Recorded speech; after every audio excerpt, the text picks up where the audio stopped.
ನಮಸ್ತೆ ಸ್ನೇಹಿತರೆ, ನಾನು ನಿಮ್ಮ ಪ್ರೀತಿಯ ಕೆಂಪೇಗೌಡ.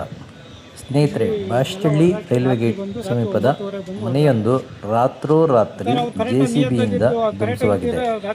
ಇದರ ಬಗ್ಗೆ ಮನೆ ಮಾಲೀಕ ವಿಶ್ವನಾಥ್ ಅವರು ನಮ್ಮ ಬಳಿ ತಮ್ಮ ನೋವುಗಳನ್ನು ಹಂಚಿಕೊಂಡಿದ್ದಾರೆ. ಅವರೇನು ಹೇಳ್ತಾರೆ ಅಂತ ಒಮ್ಮೆ ಕೇಳಿ ನೋಡಿ. ಚಂದ್ರು ಅಂತ ನಾರಾಯಣಪ್ಪ ಅಂತ ಕುಳ್ಳ ಅವ್ರು ಲೇಔಟ್ ಮಾಡ್ಯಾರ, ಹಿಂದೇನೋ ಅವರೇ. ಇದು ನಾವು 95ರಿಂದ ನಾವು ಪೊಸಿಷನ್ನಾಗಿದ್ದೀವಿ. ಇದು ಅಳತೆ ಮಾಡಿ ಅವರೇ ಕಲ್ಲು ಹಾಕಿದ್ದಾರೆ ಫಸ್ಟು. ಈಗ ಅದು ಬಾಶೆಟ್ಟಹಳ್ಳಿ ಸರ್ವೆ ನಂಬರ್ ಒಂದಿದೆ, ವೀರಾಪುರದೊಂದಿದೆ. ಅಲ್ಲಿ ಬಾಶೆಟ್ಟಹಳ್ಳಿದು ರೈಲ್ವೆಗೆ ಹೋಗಿದೆ.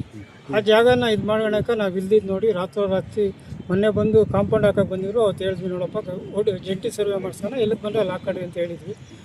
ಸುಮ್ಮನೆ ಇದ್ದು ನೆನ್ನೆ ಬಂದು ನಾವಿರಲಿಲ್ಲ. ಮೊನ್ನೆನೇ ಹೋಗಿ ಕಂಪ್ಲೇಂಟು ಕೊಟ್ಟಿದ್ದೀವಿ, ಸರ್ಕಲ್ ಇನ್ಸ್ಪೆಕ್ಟ್ರ್ ಕಂಪ್ಲೇಂಟು ಕೊಟ್ಟಿದ್ದೀವಿ. ಅವರು ಸ್ಪಾಟಿಗೆ ಬಂದು ಅಕ್ಕಪಕ್ಕ ಎನ್ಕ್ವೈರಿ ಮಾಡಿ ನಾನು ಕೇಸ್ ಮಾಡ್ತೀನಿ ಅಂತ ಹೇಳಿದ್ರು. ಇಲ್ಲಿವರೆಗೂ ಏನೂ ಮಾಡಿಲ್ಲ. ರಾತ್ರಿ 8:30 ಬಂದು ಶೆಡ್ ಎಲ್ಲ ಹೊಡೆದಾಕಿ ಅಲ್ಲಿ ಕೋಳಿಗಳೆಲ್ಲ ಇದು ಕೋಳಿ ಎಲ್ಲ ಸುತ್ತೋಗಿ, ಕುರಿ ಮೇಕೆ ಎಲ್ಲ ಕಾಲು ಮುರಿದೋಗೈತೆ. ನೀವೇ ನೋಡಿದ್ರಿ, ಈ ಥರ ಎಲ್ಲ ಮಾಡಿದ್ದಾರೆ, ಈ ಥರ ಹೊಡೆದಾಕಿದ್ದಾರೆ.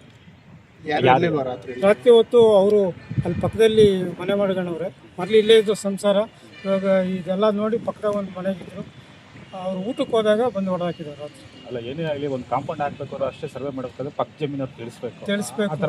ಆ ಥರ ಏನಿಲ್ಲ. ಅದೇ ಮೊನ್ನೆ ಬಂದಾಗ ಹೇಳಿದ್ವಿ, ಹೋಗಿ ಅಲ್ಲಿ ಸ್ಟೇಷನಾಗ ಹೇಳಿದ್ವಿ, ಜಂಟಿ ಸರ್ವೆ ಮಾಡಿಸ್ತೀವಿ, ಎಲ್ಲಿಗೆ ಬಂದರೆ ಅಲ್ಲಿ ಹಾಕೊಳ್ಳಿ ಅಂತ ಹೇಳಿದ್ವಿ. ನಾವು ಪಕ್ಕದವ್ರಿಗೂ ಹೇಳಿ ಎಲ್ಲರಿಗೂ ಜಂಟಿ ಸರ್ವೆ ಮಾಡ್ಸೋಣ ಅಂತ ಹೇಳಿದ್ವಿ. ಅವರು ದೌರ್ಜನ್ಯ ರಾತ್ರಿ ಬಂದು ಈ ಥರ ಹೊಡೆದಾಕಿದ್ದಾರೆ. ಮಧು, ರವಿ, ಚಂದ್ರಪ್ಪ, ನಾರಾಯಣಪ್ಪ. ನಿಮ್ಗೆ ಯಾವಾಗ ಗೊತ್ತಾಯ್ತು? ನಮಗೆ ರಾತ್ರಿ ಮಲಗಕ್ಕೆ ಬಂದಾಗ ಅವರು ಇಲ್ಲಿ ಮಲ್ಕೊಳಕ್ಕೆ ಅಂತ ಬರ್ತಾರೆ, ಊಟಕ್ಕೆ ಹೋಗಿರೋ ಮಲಗಕ್ಕೆ ಬಂದಾಗ ಫೋನ್ ಮಾಡೋರು ರಾತ್ರಿ. ನಾವು ಅಷ್ಟೊತ್ತಿನಾಗ ನನಗೆ ಆರೋಗ್ಯ ಸರಿ ಇಲ್ಲ, ಒಂದು ತಿಂಗಳಿಂದ ಹಾಸ್ಪಿಟ್ಲಲ್ಲಿ ಅಡ್ಮಿಟ್ ಆಗಿದೆ, ಒಂದು 3 ತಿಂಗಳು ರೆಸ್ಟ್ ತಗೊಳಕ್ಕೆ ಹೇಳಿದ್ದಾರೆ.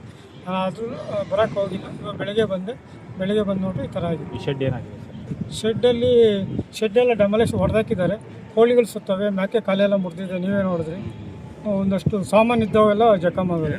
ಕಿಟಕಿ ಬಾಕ್ಲು ಶೀಟ್ ಎಲ್ಲ ಹೊಡೆದಾಕಿದ್ದಾರೆ. ಏನು ದೂರ ಏನಾಗಿದೆ? ದೂರು ಮೊನ್ನೆನೇ ಕೊಟ್ಟಿದ್ದೀವಿ, 3 ದಿವಸ ಮೊದಲೇ. ಅವರು ತನಿಖೆ ಮಾಡ್ತೀವಿ ಬಂದು ಸ್ಪಾಟ್ ಮಾಜೂರು ಮಾಡಿ ಎನ್ಕ್ವೈರಿ ಮಾಡಿ ಕಂಪ್ಲೇಂಟ್ ಇದು ಮಾಡ್ತೀವಿ ಅಂದರು. ಇಲ್ಲಿವರೆಗೂ ಏನೂ ಮಾಡಿಲ್ಲ. ಅದಕ್ಕೆ ನಾನು ಇವತ್ತು ನಿಮ್ಮ ಮುಖಾಂತರ ತಿಳಿಸ್ಬಿಟ್ಟು ನಾನು SP ಅವ್ರಿಗೆ ಕಂಪ್ಲೇಂಟ್ ಕೊಡಬೇಕು ಅಂತ ನಿರ್ಧಾರ ಮಾಡಿ. ಈಗ ಏನು ನಿಮ್ಮ ವಾದ ಏನು ಸರ್? ನಮಗೆ ಜಂಟಿ ಸರ್ವೆ ಮಾಡಲಿ, ಎಲ್ಲಿಗೆ ಬಂದರೂ ನಾನು ಬದ್ಧ ಇದ್ದೀನಿ. ನಾನು ಅನ್ಯಾಯಕ್ಕೆ ಹೋಗಕ್ಕೆ ರೆಡಿ ಇಲ್ಲ. ನಾವು ಜಂಟಿ ಸರ್ವೆ ಮಾಡಲಿ, ಅದು ಎಲ್ಲಿಗೆ ಬಂದರೆ ಅಲ್ಲಿಗೆ ನಾನು ರೆಡಿ ಇದ್ದೀನಿ ಹಾಕೋಕ್ಕೆ. ಅವ್ರೇನು ಹೇಳ್ತಾ ಇದ್ದಾರೆ? ಅವ್ರು ನಾವು ಅದಕ್ಕೆ ರೆಡಿ ಇಲ್ಲ ಅಂತಾರೆ.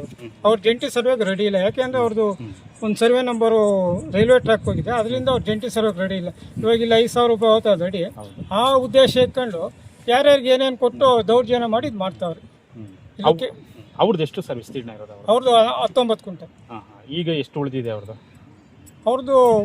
19 ಪ್ಲಸ್ ಬಾಶೆಟ್ಟಹಳ್ಳಿ ಸರ್ವೆ ನಂಬರ್ ಒಂದು 10 ಕ್ವಿಂಟಲ್ ಇದೆ. ಅದರಲ್ಲಿ ಇವಾಗ ಇಲ್ಲೇ ನೀವೇ ನೋಡ್ತಿರೋ 1 ಎಕರೆ ಮೇಲೆ ಕಾಣಿಸ್ತಾ ಇದೆ ಜಾಗ. ಹೌದು.